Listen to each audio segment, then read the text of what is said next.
On April 8, 1966, the front cover of Time magazine was completely black, except for three large and powerful words: "Is God dead?"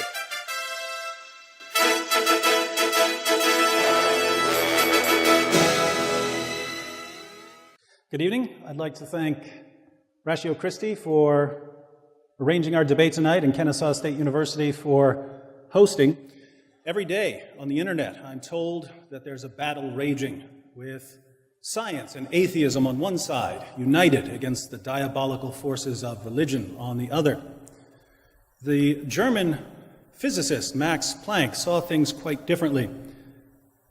Planck, who won the Nobel Prize in Physics for his work on quantum theory, said this: "Religion and natural science are fighting a joint battle in an incessant, never-relaxing crusade against skepticism and against dogmatism, against disbelief and against superstition. And the rallying cry in this crusade has always been and always will be, on to God." No, David, unfortunately, it's not a joint battle. The eternal battle for human civilization is, and it always has been, reason against dogma. Reason being our survival evolutionary tool, and dogma its negative side effect. The same way elephants are big but slow, ants are many but weak, humans are intelligent but dogmatic. If our positive evolutionary trait overcomes our negative, we will continue to survive. If dogma eventually overcomes our reason, we will join the other 99.8 of extinct species that ever set foot on Earth. Christianity on its current form doesn't present an immediate threat to our civilization. The reason for that is because Christianity has been already dominated by reason. It has been domesticated. But not completely. The paragon of Christianity, Islam, is still a very toxic virus.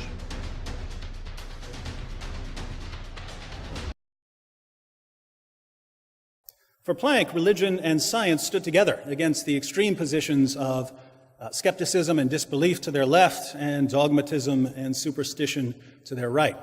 I'm glad to see that Planck's crusade continues here in the Peach State. Treating theism as a hypothesis, my argument runs as follows. Premise 1, no hypothesis in history has more scientific confirmation than theism. As we'll see shortly, this is a tremendous understatement. Premise 2, no hypothesis in history has more scientific disconfirmation than atheism. This also is a tremendous understatement. Conclusion, if we have any respect whatsoever for science, we must accept theism and reject atheism. I call this argument the defibrillator, because it's shocking and may lead to revival. There are tons of scientific hypotheses being tested around the globe, but all of these ordinary scientific hypotheses are ultimately derived from the scientific hypothesis, capital S, capital H. The scientific hypothesis is the hypothesis on which science as we know it rests. There are three key elements of the scientific hypothesis. One, the universe can be understood. Two, we can understand it. And three, it's good for us to understand it. In the 21st century, we take the scientific hypothesis for granted. We believe that the universe can be understood, that we're the kinds of things that can understand it, and that it's good for us to understand it. But there was a time when the vast majority of people didn't believe these things. They didn't believe that the universe could be understood, or that we could understand it, or that it was good to understand it. And so, even though there were some scientific achievements among the ancient Greeks and the Egyptians and the Chinese and the Muslims, there was never anything that would amount to a revolution in our way of thinking about the world. David, you just committed intellectual suicide. You mentioned the word Greece. Why did you do that, my friend? Don't you know that the most certain way someone can lose a debate is mention Greece with negative connotations? Seriously, is what you said now true? We didn't have scientific revolution in ancient Greece. Everything science does comes back to ancient Greece. There is nothing science did which is not based in ancient Greece. And oops, what is ancient Greece? The only secular civilization. So, the civilization responsible literally for everything, it's the only anthropocentric civilization. Okay? Your civilization, the Christian, before ancient Greece domesticated it, not only didn't help science, the last thing good you did for science was threatening Galileo to burn him. Okay? That is what Christianity did to science. It stopped the ancient Greek spirit, and we had 1,000 years of dark ages. And if you think quoting 5 people impress me, I will give you quotes of all important people literally in human history, saying the opposite of what you say, including Jesus.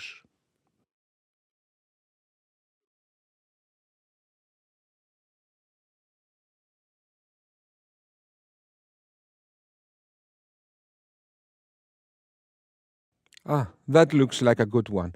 The earth's last word, when she leaves her last breath, will be Greece. And let's see what Jesus said, if he agrees with you. The time has come for the Son of Man to be glorified. Not even Jesus agrees with what you said. But in the 16th and 17th centuries, a group of devout atheists decided to uncover the secrets of the universe, and these atheists produced an explosion of scientific research in the budding fields of astronomy, physics, chemistry, and biology. Oh, did I say atheists? I meant Christians. They were all Christians. Okay, first of all, I raise you with ancient Greece. Aristotle, he made the scientific method. And then the question is, did Christians did that because of Christianity or despite of Christianity? Did Christianity help Newton or did it stop his potential? Here we might wonder, why did these Christians dedicate their lives to understanding the universe? Let's ask them, and we'll allow them to answer from their own writings. It's time for Q&A with the pioneers of the scientific revolution. Here goes. First question. Nicholas Copernicus, the publication of your book on the revolutions of the heavenly spheres generally marks the beginning of the scientific revolution. What were you thinking when you started this revolution? Copernicus's actual response.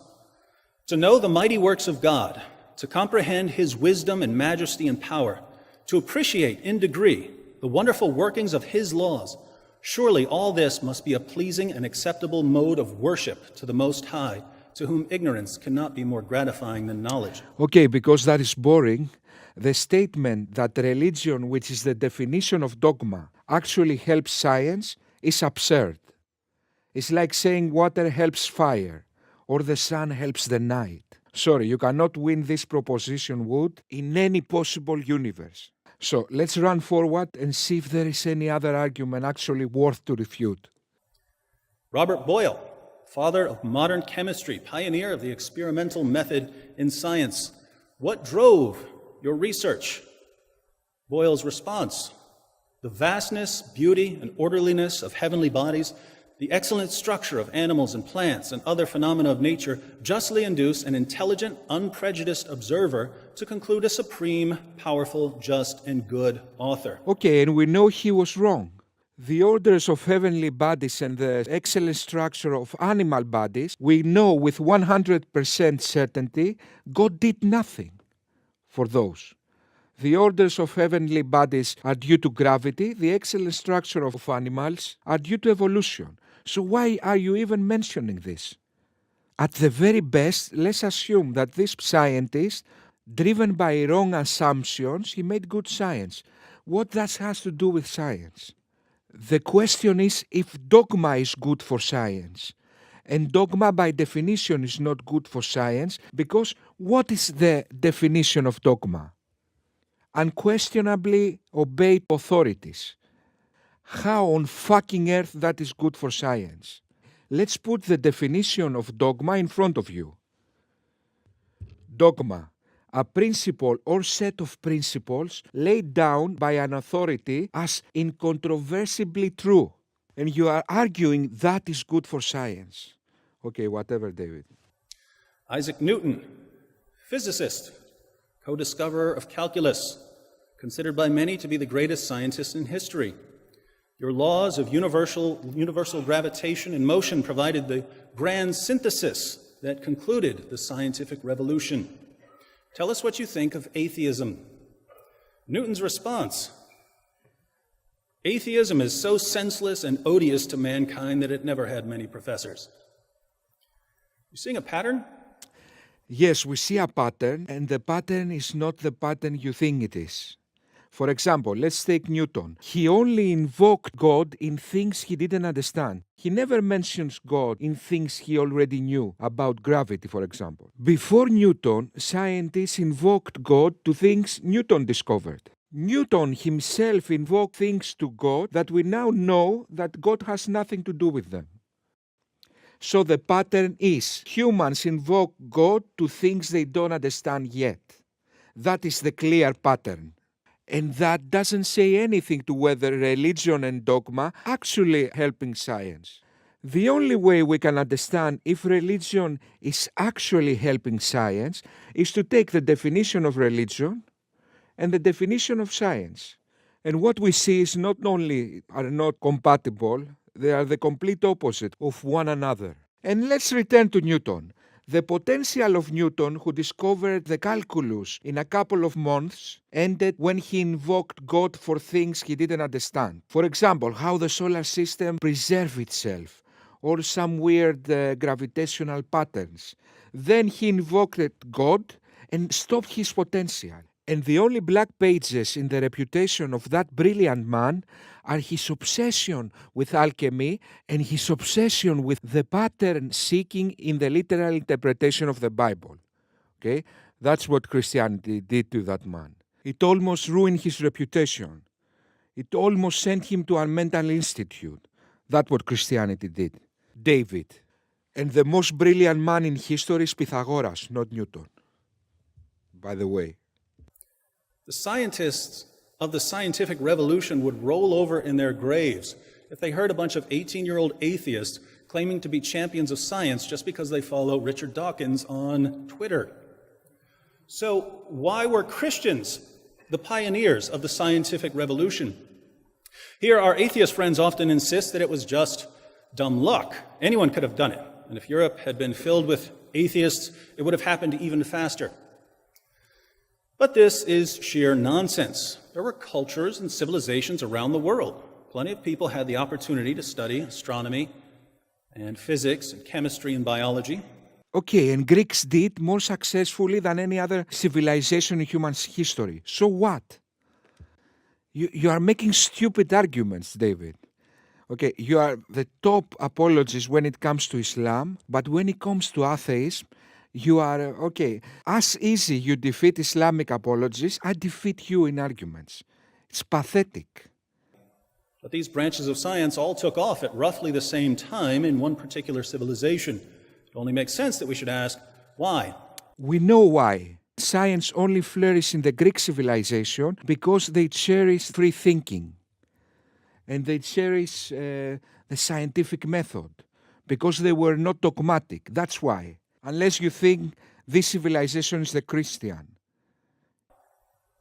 The problem is that when we ask the people who did it why, they immediately start talking about their belief that the universe was created by a rational being, and that since human beings were created in the image of this rational being, we can understand the universe, and that by setting out to understand it, we're worshiping God.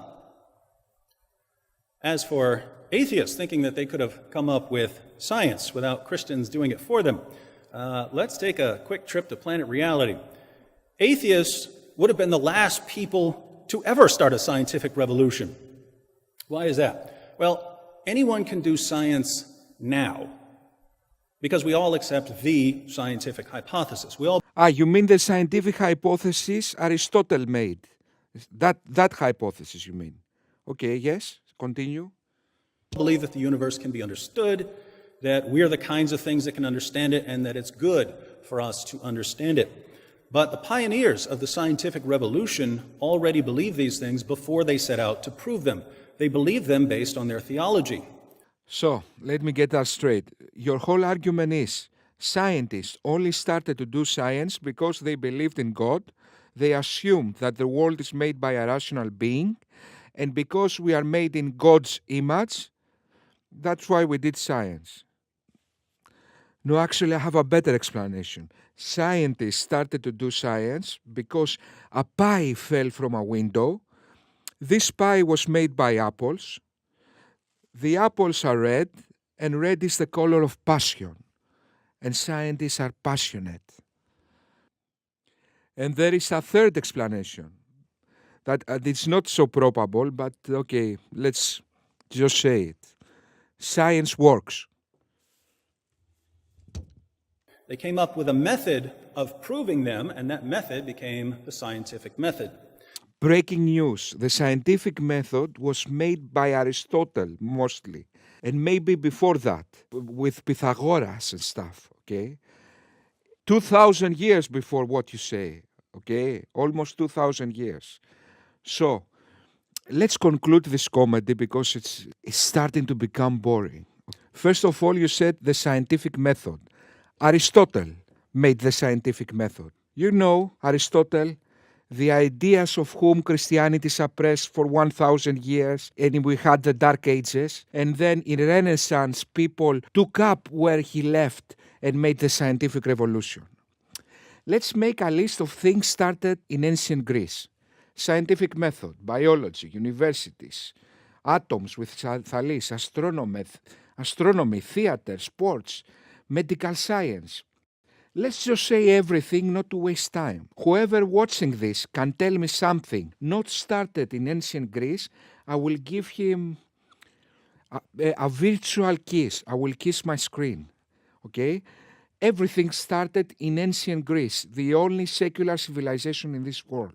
And why is that? It's not a mystery. Because they cherish free thinking and the scientific method, and they didn't cherish dogma and superstition. That's why it's not the great mystery. It's not like the lost Atlantis. Okay? It's very obvious why they did that. And lastly, let's address the only true argument you made in this video, which were not completely stupid. Okay. Wood confuses the why questions with the how questions. The hypothesis he mentions in science is referring to how, not why. Humans have the evolutionary tendency to see agency everywhere. Primitive humans used to explain nature invoking agency. The sun is there to light our day. The moon was there to light our nights. Then we discovered that this is the wrong perspective. Nature seems to fit humans not because nature was made for humans, but because we evolved through nature. Let me repeat that and remind everybody that this is not a debate. That is proven. Humans evolved into nature. Not nature was made for humans. That's a proven fact. So let's return to David Wood. In your first point, our universe can be understood because some things work and some don't. If you twist your view to the right perspective, as just mentioned, you will understand that the universe can be understood not because someone made it that way for humans to understand. I mean, come on, really? The universe can be understood because it's not chaos. It has a form, and certain things work. For your second point, we can understand the universe, you said. Again, you imply that we can understand the universe due to God. I cannot stress enough how stupid and primitive is that idea, and point blank disproven. It's not even a debate. We know those things. We can understand the universe because we evolve inside the universe. Natural selection tuned our body to recognize patterns that work in a given environment. The same way this bird nose is fixed for this purpose, the same way evolution tuned our brain to recognize things that work in our given environment. And for the third point, is good for us to understand the universe. It was never our choice. It's good for us to understand our universe in the same sense that our brain is tuned to recognize patterns that work in a given environment in order to survive. We never had a fully evolved logic and then God decided to make the world fit our logic.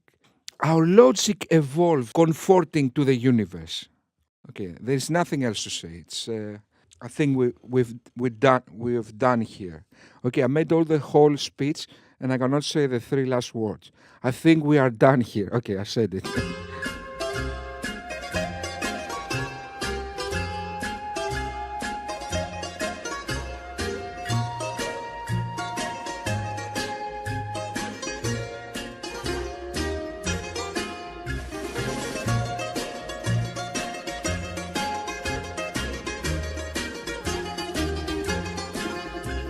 Τη νύχτα που κοιμούνται τα πουλιά βγαίνουν κάτι έρημα παιδιά και έρχονται στην πόρτα σου κρυφά τα αστέρια που κοιτούν από ψηλά ξαγρυπνούν μαζί με τα παιδιά και σου να νουρίζουν την καρδιά.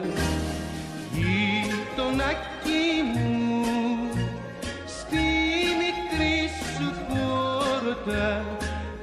αστεράκι μου ξενύχτησα κι εγώ τα αδερφάκι μου το φεγγάρι ρώτα γείτονάκι μου αχ πόσο σ' αγαπώ.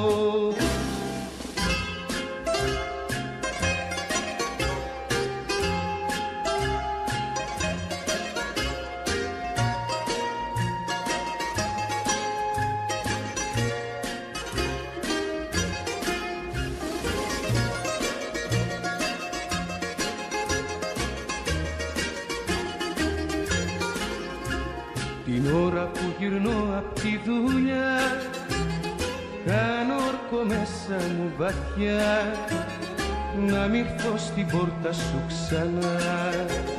Μα όταν πέσει πάλι η νύχτια η παλιά λαχτάρα μου ξυπνά και μου τυραννάει την καρδιά. Γείτονακι μου